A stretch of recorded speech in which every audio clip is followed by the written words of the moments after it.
Hello, welcome to section 1.8, problem number 3.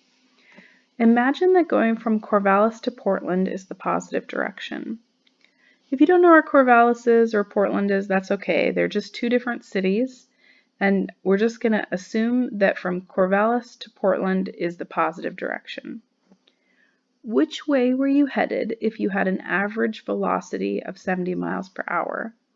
Since 70 is positive,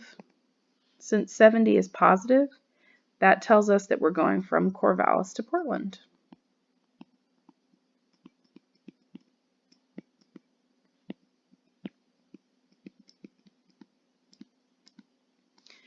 Which way were you headed if you have an average velocity of negative 67 miles per hour? So negative tells us it's the opposite. So Portland to Corvallis.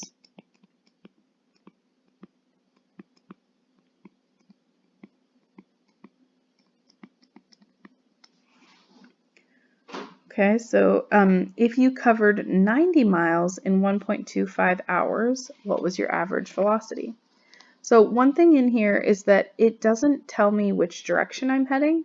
So for this problem, I'm just going to assume that it's positive.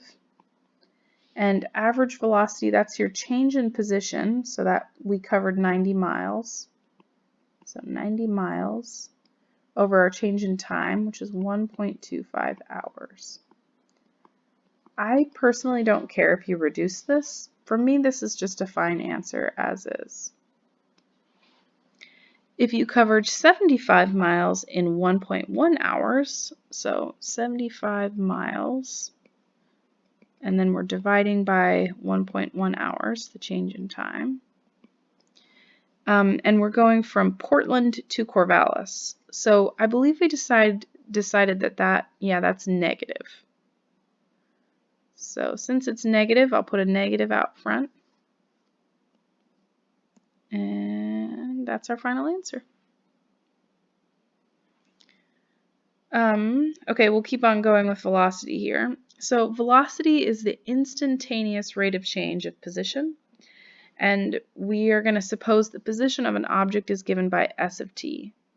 So s tells us the position.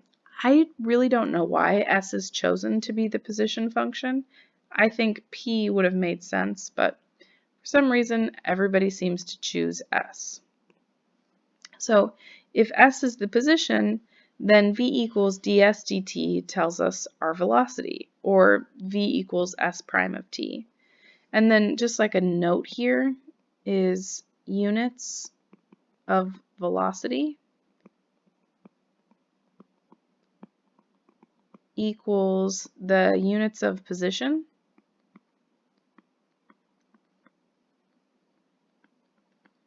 divided by units of time.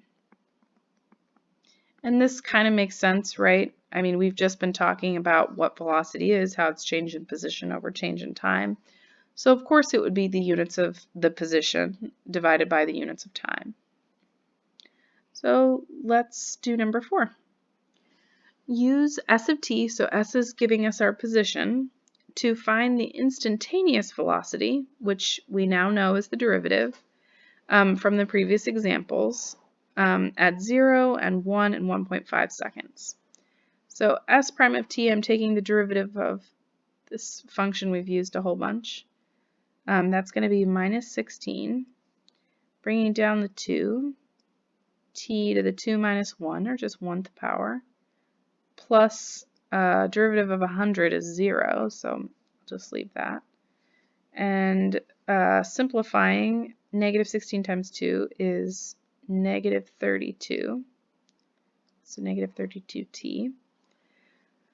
So I'm looking for the instantaneous velocity at 0 seconds. This is code for s prime of 0, which is negative 32 times 0, or 0.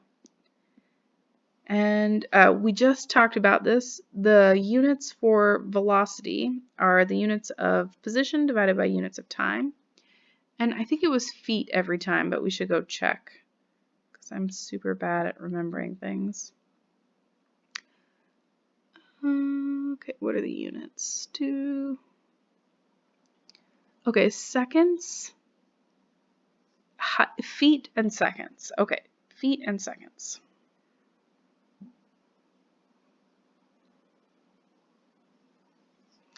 So that would be 0 feet a second. Okay, now I need to know, same question, but at 1 second. So this is like saying s prime of 1 or negative 32 times 1, which is just negative 32, same units, feet a second. 1.5 seconds, s prime of 1.5, negative 32 times 1.5. I think that's going to be negative 48, but I should check because I'm not the best at arithmetic. Negative 32 times 1.5. Bingo, it is negative 48. Negative 48 feet a second. Cool. When does the object have a velocity? So when, that means I'm looking for a t value. When does the object have a velocity of negative 56 feet a second? So I want to know when, and that would be s prime of t, when the velocity, that's s prime of t, is equal to negative 56 feet per second. So the derivative is negative 32t. Now I'll solve for t by, both of those I can turn to positives and divide everything by 32. And I get that t equals 56 divided by 32. Put that in a calculator. 56 divided by 32 is 1.75. 1.75 seconds. Okay, and then an interpretation here. So s prime, that tells me velocity is involved. Velocity. And then the 1.8, that's seconds. And we know s prime gives us, the velocity. So that's whatever, it's negative 57.6, we know that's going to be feet a second. So I think at 1.8 seconds, the velocity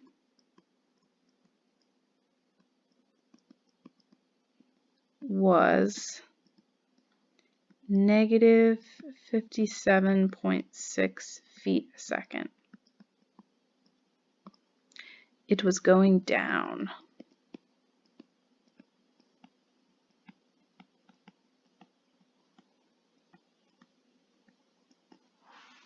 Cool.